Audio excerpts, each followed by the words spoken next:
암호화폐 도대체 언제쯤 오를까요? 하고 기다리시는 분들 많으시죠? 인공지능과 암호화폐 산업이 확대될 것이라는 전망이 나왔습니다. 이에 따라 전 세계 데이터 센터의 전력 소비량이 2026년까지 2배가량 늘어날 것으로 보인다는 건데요. 3일 국제에너지기구의 일렉트리시티 2024 보고서에 따르면 2026년 전 세계 데이터 센터의 전력 소비량은 최소 620TWh에서 최대 1050TWh에 달할 것으로 전망됐습니다. 참고로 2022년은 460TWh로 전 세계 전력 수준의 약 2% 수준이었죠. 이는 AI와 암호화폐 부문 성장에 따라 처리해야 할 데이터가 늘어나기 때문인데요. 특히 가장 큰 증가량을 보일 것으로 예상된 곳은 바로 중국. 2026년 300TWh 시 2020년 대비 2배 증가하는 400TWh 로 예상됩니다. 전력 소비가 증가한다는 것은 사용량이 많다는 것이고 이 말인 즉슨 자세한 내용은 조태현 기자가 정리했습니다.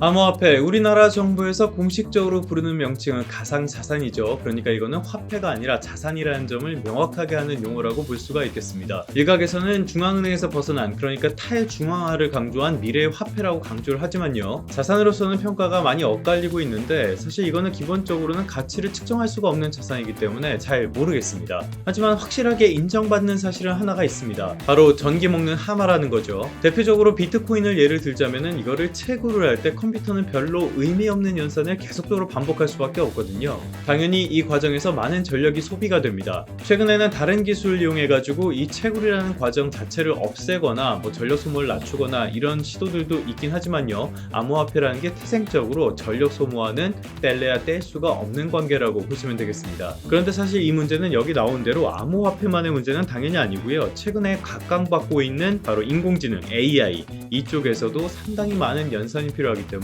전력 소모량과 직접적인 연관이 있습니다. 이번 기사 자체가 그 내용인데요. AI 그리고 암호화폐 이런 것들의 시장이 계속적으로 커지면서 전력 소비가 굉장히 빠르게 늘어나고 있다라는 그런 소식입니다. 사실 이미 데이터 센터가 많은 나라에서는 문제가 조금씩 발생하고 있습니다. 대표적으로 아일랜드를 들 수가 있겠죠. 아일랜드는 법인세가 상당히 낮은 국가로 유명합니다. 투자 유치를 위해서 낮은 법인세를 유지를 하고 있는데 이게 상당히 효과를 보고 있고요. 또 여기다가 전기 요금이 저렴한 편입니다. 또 하나라면은 이쪽이 기후가 서늘하다 보니까 냉방 효율이 좋아요. 그러다 보니까 대기업들의 데이터 센터가 다 이쪽에 몰려 있다고 합니다. 이게 당연히 국가 경제에는 많은 도움이 되지만요, 국가의 전력이라는 측면에서 보자면은 어느 정도 문제가 되는 점도 있습니다. 실제로 2022년 기준으로 아일랜드 전체 전력 발전량의 한 18% 정도를 이 데이터 센터들이 소모를 하고 있어요. 이건 점점 늘어나는 추세인데요. 그래서 2028년쯤에는 전체 전력의 30%까지 증가할 것으로 전망이 되고 있습니다. 이 문제 때문에 겨울철에 전력 공급에 차질이 생기기도 했거든요. 최근에 아일랜드가 국내 기술로 만들어진 연료전지를 도입하는 만에 이런 이야기가 나온 것도 이런 측면이라고 볼 수가 있겠습니다. 이렇게 전력 소모가 늘어난다는 거, 이거는 탄소 배출과도 직접적으로 연관이 될 수 있는 부분입니다. 이거는 IEA, 그러니까 국제에너지기구 자료인데요. 밑에 내려오면은 발전에서 석탄 그리고 천연가스, 오일 이런 것들이 차지하는 비중이 아직도 이렇게 절대적인 편입니다. 재생에너지나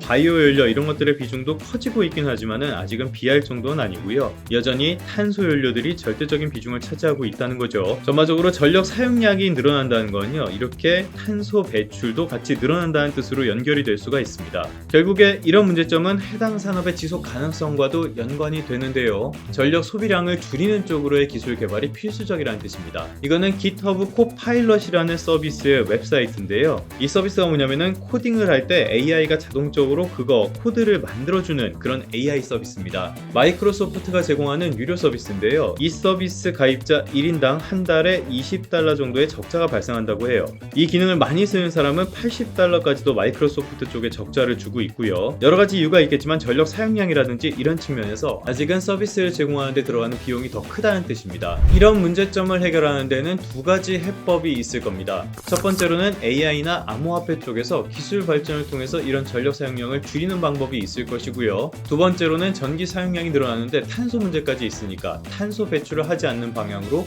발전량을 늘리는 방법이 있을 겁니다. 특히 이 두 번째 분야에서는 국내 기업들이 또 하나의 기회를 잡을 가능성이 있습니다. 탄소 배출을 줄이는 대안이라면 역시 원자력 발전 그리고 수소 발전 같은 것들이 있을 텐데요. 이 두 분야 모두 국내 기업들이 강점을 가지고 있는 분야라고 할 수가 있겠죠. 또 하나 주목할 만한 부분이라면 수소 발전이 최근에 주목을 받고 있는데요. 수소 발전을 위해서는 위해선 당연히 수소를 옮기는 과정이 필요합니다. 이거는 선박과 연관이 되는 부분인데요. 이 분야에서도 국내 기업들이 강점을 가지고 있죠. 암호화폐는 제외하고요. AI로만 봤을 때는 AI는 지금 시장이 형성되는 초기 단계라고 볼 수가 있겠습니다. 앞으로 AI에 따른 전력 수요의 증가 그리고 이거에 대한 해법 이런 것들이 주목을 받을 가능성이 상당히 큰데요. 이 과정에서 국내 기업들이 어떤 기회를 잡을 수 있을지 이 부분도 꾸준히 확인을 해나가시는 게 좋겠습니다.